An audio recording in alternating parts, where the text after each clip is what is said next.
Hello hi అందరికీ 27 November 2025 జరిగిన RRB ఎగ్జామ్లో కెమిస్ట్రీ టాపిక్ నుంచి దాదాపు 8 క్వశ్చన్స్ అడిగారు. ఈ 8 క్వశ్చన్స్ని మనం ఒకసారి చూద్దాం. జనరల్ సైన్స్ టాపిక్ నుంచి ఆర్ఆర్బిలో వెయిటేజ్ చాలా ఎక్కువ ఉంటుంది. అండ్ ఫిజిక్స్, కెమిస్ట్రీ, బయాలజీ ఈ 3 డిఫరెంట్ టాపిక్స్ నుంచి డిఫరెంట్ క్వశ్చన్స్ అడుగుతారు. మనం ప్రీవియస్ ఎగ్జామ్స్లో ఇచ్చిన క్వశ్చన్స్ కానీ ప్రాక్టీస్ చేస్తే మ్యాక్సిమం 90% ఆఫ్ క్వశ్చన్స్ మనము ఎగ్జామ్ సిలబస్లో కవర్ చేసేయచ్చు. Please like the video and subscribe to our channel. ఈ క్వశ్చన్ అటామిక్ స్ట్రక్చర్ టాపిక్ నుంచి వచ్చింది. Chlorine has 2 isotopes Cl35 and Cl37. వీటికి పర్సంటేజ్ ఇచ్చాడు. అంటే ఒక క్లోరిన్ యాటంలో ఆర్ ఒక క్లోరిన్ ఎలిమెంట్, ఒక సమ్ క్లోరిన్ సబ్స్టెన్స్ ఉందనుకోండి, దాంట్లో 2 ఐసోటోప్స్ కలిసి ఉన్నాయి. కలిసి ఉంటే ఒక్కొక్కదానికి సెర్టెన్ పర్సంటేజ్లో ఉన్నాయి. సో యావరేజ్ అటామిక్ మాస్ ఎంత అన్నాడు. ఫస్ట్ ఐసోటోప్స్ అంటే ఏందో తెలుసుకుందాం. ఐసోటోప్స్, ఐసో అంటే అర్థం ఏంటంటే సేమ్ అని అర్థం. పి అని ఉంది కదా, పి అంటే ఏంది? ప్రోటాన్ నెంబర్ అని గుర్తుపెట్టుకోండి. సో సేమ్ ప్రోటాన్ నెంబర్ ఉంటే వాటిని ఐసోటోప్స్ అని అంటారు. 2 టైప్స్ ఆఫ్ నెంబర్స్ ఉంటాయి, proton number and mass number. ఏ యాటంలో అయినా న్యూక్లియస్ అనేది ఉంటుంది. న్యూక్లియస్ లోపల ప్రోటాన్స్ అండ్ న్యూట్రాన్స్ ఉంటాయి. జనరల్గా ఈ proton number and neutron number అనేది సేమ్గా ఉంటుంది. సేమ్గా ఉంటే మనము దాన్ని ఒక నార్మల్ యాటమ్గా కన్సిడర్ చేస్తాం. అలా కాకుండా కొన్ని యాటమ్స్లో ఈ నెంబర్ యొక్క డిఫరెన్స్ అనేది జరుగుతుంది. అంటే ఒక యాటమ్ని ఐడెంటిఫై చేయడానికి మనం ప్రోటాన్ని బేస్గా తీసుకుంటాం. అంటే ఇన్ని నెంబర్ ఆఫ్ ప్రోటాన్స్ ఉంటే అది సెర్టెన్ యాటమ్ అనమాట. అంటే ఫర్ ఎగ్జాంపుల్ క్లోరిన్ యాటమ్ అంటే 7 ప్రోటాన్స్ ఉండాలి. అంటే ప్రోటాన్ అనేది స్టాండర్డ్, కానీ న్యూట్రాన్స్ అని చేంజ్ అవ్వచ్చు. ఫర్ ఎగ్జాంపుల్ ఇక్కడ Cl35 అండ్ Cl37 ఉంది. రెండిట్లో ప్రోటాన్ నెంబర్ ఎంత? 17. అంటే ఎన్ని ప్రోటాన్స్ ఉన్నాయి? 17 ఉన్నాయి. కానీ దీంట్లో న్యూట్రాన్స్ ఎన్ని ఉన్నాయి? ఇది 17 ప్లస్ 18, 17 ప్లస్ 20. ఈ మొత్తం కలిస్తే మాస్ నెంబర్. ఓకేనా? ఇండివిజువల్గా proton number and neutron number మొత్తం కలిస్తే మాస్ నెంబర్. అటామిక్ నెంబర్ అంటే ఏంటి? Nothing but proton number. Neutron number అనేది వేరుంటుంది. ఎందుకు వేరుంటుంది? ఆల్మోస్ట్ అంటే మనకి నేచర్లో ఏ ఎలిమెంట్ అయినా సరే మనం ఇప్పుడు క్లోరిన్ 17 న్యూట్రాన్స్ 17 ప్రోటాన్స్ అని జనరల్గా అనుకుంటాం. కానీ ఏ ఎలిమెంట్, క్లోరిన్ తీసుకున్నా, ఆక్సిజన్ తీసుకున్నా, లేదా హైడ్రోజన్ తీసుకున్నా, అంటే మ్యాక్సిమం టైప్స్ ఆఫ్ ఎలిమెంట్స్ ఏంటంటే మిక్చర్ ఫామ్లో ఉంటాయి అన్నమాట. ఎక్కువ అంటే జనరల్ క్లోరిన్ ఎక్కువ పర్సంటేజ్లో ఉంటుంది. రిమైనింగ్ క్లోరిన్ ఐసోటోప్స్ కానీ ఐసోటోన్స్ కానీ ఇవన్నీ సెర్టెన్ పర్సంటేజ్ టర్మ్స్లో ఉంటాయి. మనం వాటి యొక్క యావరేజ్ని తీసుకుంటాము. సో ఐసోటోప్స్ అంటే same proton number. Same proton number అంటే same atomic number. Mass number అంటే అటామిక్ నెంబర్ని ప్లస్ న్యూట్రాన్ నెంబర్ని యాడ్ చేస్తే వచ్చేది మాస్ నెంబర్. సో ఈ 2 ఐసోటోప్స్ ఇచ్చాడు. అసలు ఈ క్వశ్చన్కి కాన్సెప్ట్ అనేది అవసరం లేదు. డైరెక్ట్గా 2 ఐసోటోప్స్ అనేవి కలిసి ఉన్నాయి, యావరేజ్ అటామిక్ మాస్ ఎంత అన్నాడు. ఐసోటోప్స్ అంటే అటామిక్ నెంబర్ రెండిట్లో సేమ్ ఉంటుంది అనే విషయం మనకి తెలిస్తే చాలు. సేమ్ ఉంటుంది కాబట్టి మనం ఈ రెండింటిని డైరెక్ట్గా పర్సంటేజెస్ యూస్ చేసి మనం ఆన్సర్ కనుక్కునేయచ్చు.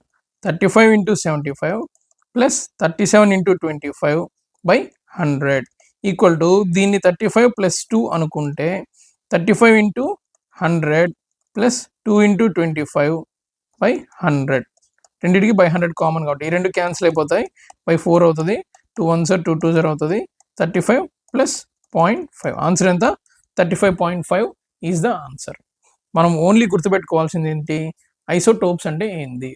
సేమ్ ప్రోటాన్ నెంబర్ అంటే సేమ్ అటామిక్ నెంబర్. ఐసోటోన్స్ అంటే ఎన్ ఉంది, సేమ్ న్యూట్రాన్ నెంబర్.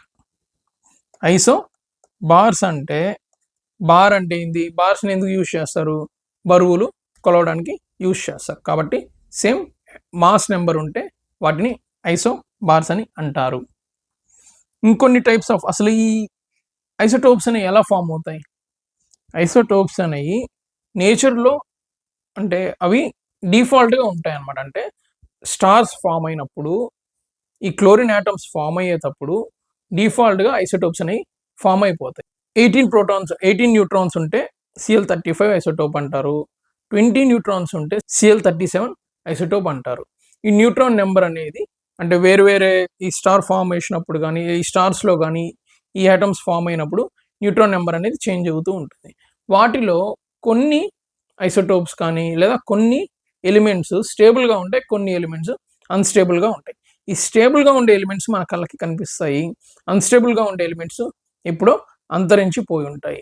మనం కూడా మన ఓన్గా కొన్ని అన్స్టేబుల్ ఎలిమెంట్స్ తయారు చేసుకుంటాం. వాటినే మనం రేడియో యాక్టివ్ ఎలిమెంట్స్ అని అంటాము. ఫర్ ఎగ్జాంపుల్ హైడ్రోజన్ కూడా 3 ఐసోటోప్స్ ఉంటాయి అన్నమాట, H1, H2 అండ్ H3. దీంట్లో H2 ఏదైతే ఉందో డ్యూటీరియం అంటారు, ఇది ఒక రేడియో యాక్టివ్ ఎలిమెంట్.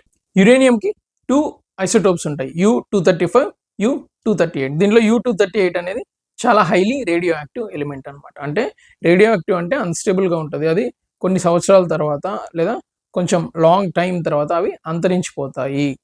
అలా కాకుండా ఏవైతే రేడియో యాక్టివ్ కాదో అవేంటి అలానే మ్యాక్సిమం అలానే ఉంటాయి అన్నమాట. అవి డిఫాల్ట్గా స్టేబుల్గా ఉంటాయి కాబట్టి వాటికి ఏం కాదు. సోప్స్ అండ్ డిటర్జెంట్స్ టాపిక్ నుంచి ఈ question. Micelles help remove dirt because. Micelles అంటారు, కొంతమంది మిషెల్స్ అంటారు. మిషెల్స్ అనేవి మురికిని పొగడతాయి. ఈ మిషెల్స్ అనేవి ఒక సింగిల్ మాలిక్యూల్ కాదు, these are nothing but a cluster of molecules అనమాట. అంటే మనము వాటర్లో సోప్ కలిపినప్పుడు ఈ మిషెల్స్ అనేవి ఫామ్ అవుతాయి. అంటే జనరల్గా మనం యూజ్ చేసే సోప్లో సోడియం ఎలిమెంట్ ఉంటుంది అనమాట. ఈ సోడియం ఎలిమెంట్ అనేది certain types of molecules or clusters of మాలిక్యూల్స్ని ఫామ్ చేస్తుంది. వీటిని మిసెల్స్ అంటారు. ఈ మిసెల్స్ జనరల్గా ఎలా ఉంటాయంటే చూడటానికి ఒక హెడ్ ఉంటుంది, వీటికి ఒక టెయిల్ ఉంటుంది అనమాట. హెడ్ పార్ట్ హైడ్రోఫైల్స్ అనమాట. అంటే ఫైల్ అంటే ఏంది, లవర్. అంటే వీటికి హెడ్ పార్ట్కి వాటర్ అంటే ఇష్టం. Tail part hydrophobe. అంటే టెయిల్ పార్ట్కి వాటర్ అంటే కష్టం, అంటే ఇష్టం లేదు, భయం. ఎప్పుడైతే సరే మనము సోపుని తీసుకొచ్చి నీళ్ళలో కలుపుతాము, మనం బాత్ చేసేటప్పుడు లేదా బట్టలు డిటర్జెంట్తో బట్టలు ఉతికేటప్పుడు సోప్ని నీళ్ళల్లో ఒక సెర్టెన్ లిమిట్ దాకా, అంటే కొంచెం కలిపితే మిషెల్స్ అనేవి ఫామ్ అవ్వవు. బాగా ఎక్కువ సోప్ని ఎప్పుడైతే మనము ఆ నీళ్ళల్లో కలుపుతామో ఈ మిషెల్స్ అనేవి ఫామ్ అయ్యి ఏం చేస్తాయంటే ఈ మిషెల్స్ వాటర్లో ఎప్పుడైతే మనం వేస్తామో వాటర్లో వేరే డిఫరెంట్ ఆబ్జెక్ట్ ఏదైతే ఉంటే మురికి కానీ లేదా ఆయిల్ కానీ గ్రీజ్ కానీ ఇదైతే ఉంటే ఈ హైడ్రోఫోబ్ ఏదైతే ఉందో అది వెళ్ళి ఆ మురికి అతుక్కుంటుంది. మురికి ఏదైతే ఉందో దానికి అతుక్కుంటుంది. ఎందుకు? దానికి వాటర్ అంటే ఇష్టం లేదు, వేరే ఎలిమెంట్ ఏదైనా ఉంటే దాని దగ్గరికి వెళ్ళిపోద్ది అనమాట. అలాగా ఎక్కడైనా మురికి అనేది ఉంటే ఈ హైడ్రోఫోబ్లు అన్నీ వచ్చేసి దాన్ని తగులుతాయి. హైడ్రోఫైల్స్ అన్నీ దూరంగా ఉండిపోతాయి. వాటికి వాటర్తో ఎలాంటి ప్రాబ్లం లేదు, అండ్ దే లైక్ వాటర్ కాబట్టి ఇంకో పక్క ఉంటాయి. ఈ విధంగా ఇవన్నీ ఏం చేస్తాయి, దీన్ని రౌండ్ వేసి పట్టుకుంటాయి.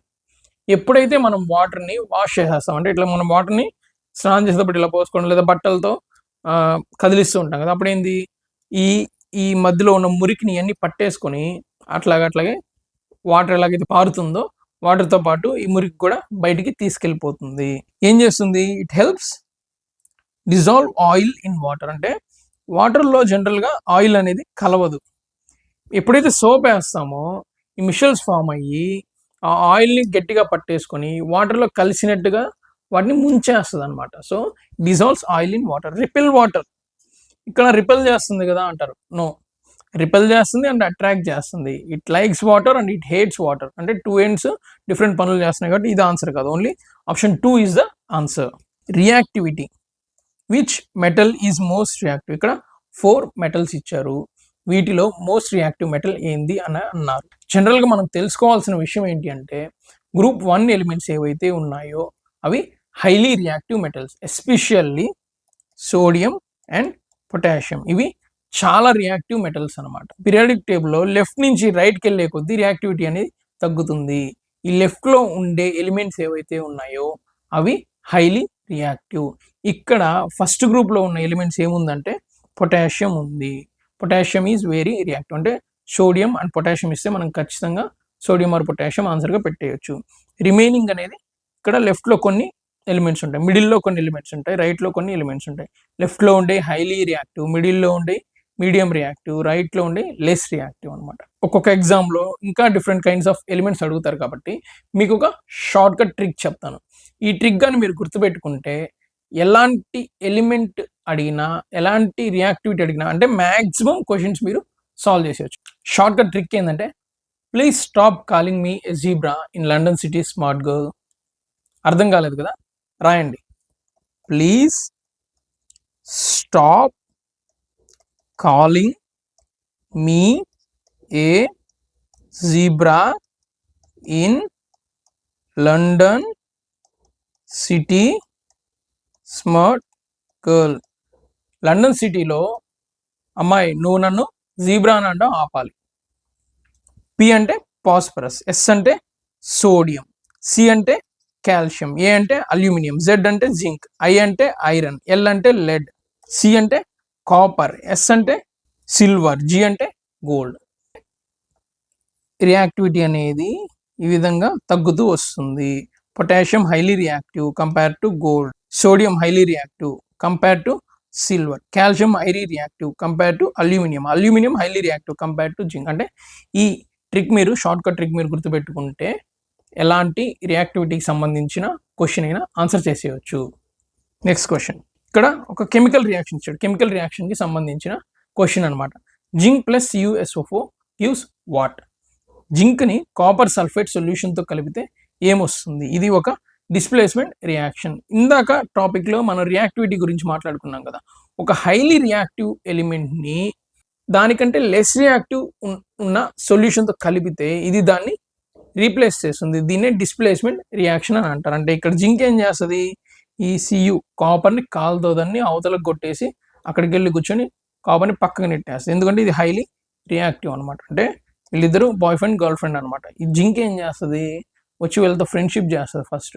తర్వాత ఈ SO4కి ఈ కాపర్ అంటే బోర్ కొట్టేసి ఈ జింక్ని తగులుకుంటుంది. ఎందుకంటే జింక్ ఈజ్ హైలీ రియాక్టివ్ అనమాట కాపర్ కంటే. సో ZnSO4 ఫామ్ అయిపోతుంది, Cu అనేది బయటికి వచ్చేస్తుంది. ఇక్కడ ఈ కాపర్ సల్ఫేట్ సొల్యూషన్ అనేది బ్లూ కలర్లో ఉంటుంది.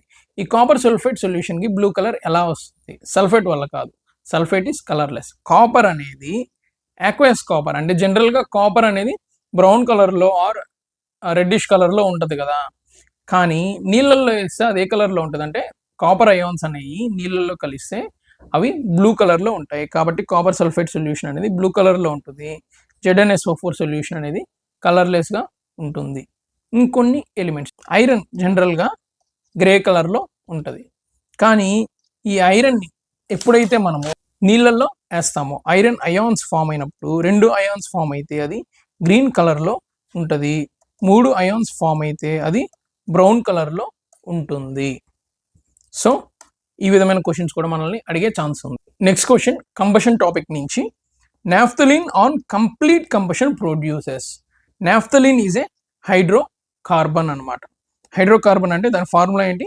C10H8. ఈయన అంటే ఖచ్చితంగా హైడ్రోజన్స్ తక్కువ ఉంటాయి, C10H8. ఎనీ హైడ్రోకార్బన్, ఏ హైడ్రోకార్బన్ అయినా సరే కంబషన్ అంటే burning in the presence of oxygen. Oxygen ప్రెసెన్స్లో అంటే బయట ఎక్కడైనా ఆక్సిజన్ ఉంటుంది కదా, ఆక్సిజన్ ఉన్నప్పుడు అది మండిందంటే అండ్ ఎక్కువ ఆక్సిజన్లో కంబషన్, కంప్లీట్ కంబషన్ అంటే ఏంది, ఎక్కువ ఆక్సిజన్ ఉంది, ఎక్కువ ఆక్సిజన్లో అది మండిందంటే అది CO2 అండ్ H2 అని రిలీజ్ చేస్తుంది. ఖచ్చితంగా ఆన్సర్ ఏంటి? ఆప్షన్ 2. తక్కువ ఆక్సిజన్లో మండిందంటే అంటే ఒక క్లోజ్డ్ రూమ్లో ఆక్సిజన్ తీసేసి దాన్ని మంట పెట్టాం అనుకోండి, అప్పుడు CO వస్తుంది. ఇక్కడ ఆక్సిజన్ ఎక్కువ ఉంది కాబట్టి CO2 ఫామ్ అయిపోయింది, ఆక్సిజన్ తక్కువ ఉంది కాబట్టి CO ఫామ్ అయిపోయింది. ఇక్కడ SO2 అసలు రాదు, ఎందుకంటే సల్ఫర్ అనేది ఇక్కడ లేదు. సల్ఫర్ అనేది లేకుండా ఇంకా SO2 ఎక్కడి నుంచి వస్తుంది? CH4 అనేది ఒక ఫ్యూయల్ అనమాట. ఇది బర్న్ అవుతుంది, ఇది ఆక్సిజన్తో రియాక్ట్ అవుతుంది. ఇది ప్రోడక్ట్ కాదు, ఇది బై నేచర్ అంటే ప్రకృతిలో ఉంటుంది CH4 అనేది. ఇది ఒక కెమికల్ రియాక్షన్ ద్వారా ఫామ్ అవ్వదు, అంటే కంబషన్ ద్వారా ఇది ఫామ్ అవ్వదు. ఇక్కడ answer CO2 and H2O. Formula for mass percentage concentration is, ఇది సొల్యూషన్స్ టాపిక్ నుంచి. అంటే సొల్యూషన్స్లో సొల్యూట్ అండ్ సాల్వెంట్ ఉంటాయి. ఒక గ్లాస్ తీసుకున్నాం అనుకోండి, గ్లాస్లో నీళ్ళు ఉన్నాయనుకోండి, నీళ్ళల్లో సాల్ట్ వేసామనుకోండి, సాల్ట్ అనేది సొల్యూట్ పదార్థము, వాటర్ అనేది సాల్వెంట్ కలుపుకునేది. ఈ రెండు కలిస్తే సాల్ట్ సొల్యూషన్. మాస్ పర్సంటేజ్ బరువు పర్సంటేజ్. సాల్ట్ ఎంత ఉంది దీంట్లో? Solute weight by solute plus solvent weight into 100. ఇక్కడ అసలు ఇచ్చిన ఆప్షన్స్లో ఇదొకటే పర్సంటేజ్ సంబంధించిన ఆప్షన్ అనమాట. కాబట్టి డైరెక్ట్గా ఇది పెట్టేయచ్చు, లేదా mass of solute by mass of solution into 100.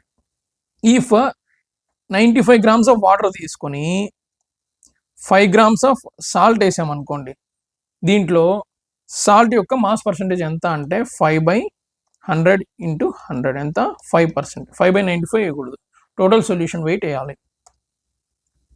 Change of స్టేట్కి సంబంధించిన ఒక క్వశ్చన్. ఫ్యూజన్ ఈజ్, ఇక్కడ చాలామంది కన్ఫ్యూజ్ అవుతారు. న్యూక్లియర్ ఫ్యూజన్ అంటే ఏంటంటే రెండు ఎలిమెంట్స్ని కలపడం, హై ఎనర్జీ ఇచ్చేసి కలపడం అనమాట. న్యూక్లియర్ ఫ్యూజన్ అంటే రెండు ఎలిమెంట్స్ని విడదీయడం, అప్పుడు హై ఎనర్జీ రిలీజ్ అవుతుంది. కానీ మనం ఎప్పుడైతే స్టేట్స్ ఆఫ్ మ్యాటర్లో ఫ్యూజన్ అంటామో, it is not joining, it is melting. ఏంటి మెల్టింగ్? మెల్టింగ్ అంటే కరగడము. ఏది కరుగుతుంది? ఐస్ కరుగుతుంది. ఐస్ ఎలా ఉంటుంది? సాలిడ్ దేనిగా కరుగుతుంది? లిక్విడ్. అంటే సాలిడ్ టు లిక్విడ్ వెళ్తే దాన్ని మెల్టింగ్ ఆర్ ఫ్యూజన్ అని అంటారు. లిక్విడ్ టు సాలిడ్ అయితే ఏమంటారు? లిక్విడ్ టు సాలిడ్ అయితే ఫ్రీజింగ్ అంటారు ఆర్ సొలిడిఫికేషన్ అంటారు. లిక్విడ్ టు వేపర్ అయితే వేపరైజేషన్ అంటారు. వేపరైజేషన్ అనేది 2 types అనమాట, బాయిలింగ్ అండ్ ఎవాపరైజేషన్. బాయిలింగ్ అంటే బల్క్ ఫినామినన్, అంటే హీట్ చేసినప్పుడు ఒక సెర్టెన్ పాయింట్ టెంపరేచర్ రీచ్ అయితే అప్పుడు ఆ సబ్స్టెన్స్, ఆ లిక్విడ్ ఏదైతే ఉందో అది వేపరైజ్ అయిపోద్ది, దీన్ని బాయిలింగ్ అంటారు. అలా కాకుండా ఒక సబ్స్టెన్స్ అట్లా బయట వేసామనుకోండి నీళ్ళని, కొన్ని రోజుల తర్వాత సేమ్ టెంపరేచర్ మీద కూడా దాని మీద ఉన్న పైన టాప్ లేయర్లో ఉన్న మాలిక్యూల్స్ అన్ని ఎగిరిపోతాయి, దీన్ని ఎవాపరైజేషన్ అంటారు. Liquid to vapour or liquid to వేపర్ని ఏమంటాం? వేపరైజేషన్ అంటారు. గ్యాస్ టు సాలిడ్, గ్యాస్ వచ్చి సాలిడ్గా మారిందంటే దీన్ని డిపాజిషన్ అంటారు. గ్యాస్ లిక్విడ్గా మారింది అనుకోండి, ఫస్ట్ గ్యాస్ వచ్చి లిక్విడ్గా మారింది అనుకోండి, కండెన్సేషన్ దగ్గరికి వస్తే కండెన్సేషన్. అలా కాకుండా ఈ గ్యాస్ అంతా ఒకేసారి సాలిడ్గా మారితే దీన్ని డిపాజిషన్ అని అంటారు. Next question, acids and bases topic నుంచి క్వశ్చన్ ఇది. Which salt gives aqueous solution with pH less than 7? ఇక్కడ 4 సాల్ట్స్ ఇచ్చారు, వీటిలో aqueous solution with pH less than 7 ఏది తయారు చేస్తుంది? Sodium carbonate Na2CO3, sodium chloride NaCl, ammonium chloride NH4Cl, sodium bicarbonate NaHCO3. ఇక్కడ ఈ సాల్ట్స్ అనేవి దేని ద్వారా ఫామ్ అవుతాయి? ఒక యాసిడ్ అండ్ ఒక బేస్ మిక్స్ అయితే సాల్ట్ అనేది ఫామ్ అవుతుంది. మనకి pH less than 7 రావాలి ఈ సాల్ట్ని నీళ్ళల్లో కలిపితే. అంటే ఆ సాల్ట్కి ఎసిడిక్ నేచర్ ఉండాలి. అంటే ఎసిడిక్ నేచర్ ఎలా వస్తుంది?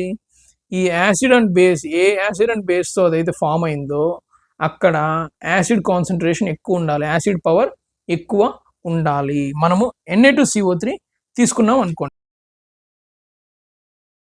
ఇక్కడ ఏముంటుంది?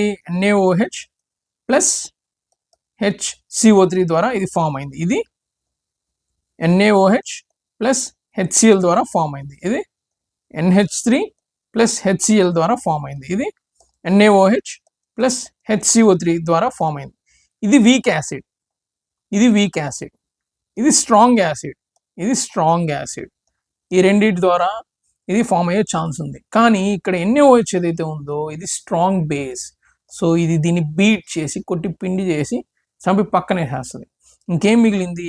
NH3, ఇది వీక్ బేస్ కాబట్టి దీనికి అసిడిక్ నేచర్ ఎక్కువ ఉంటుంది. సో NH3 అండ్ HCl ద్వారా వచ్చిన సాల్ట్ ఏదైతే ఉందో ఆ అమోనియం క్లోరైడ్ని నీళ్ళల్లో కలిపితే ఆ వచ్చిన aqueous సొల్యూషన్కి pH అనేది less than 7 ఉంటుంది. Thank you. Please subscribe to our channel.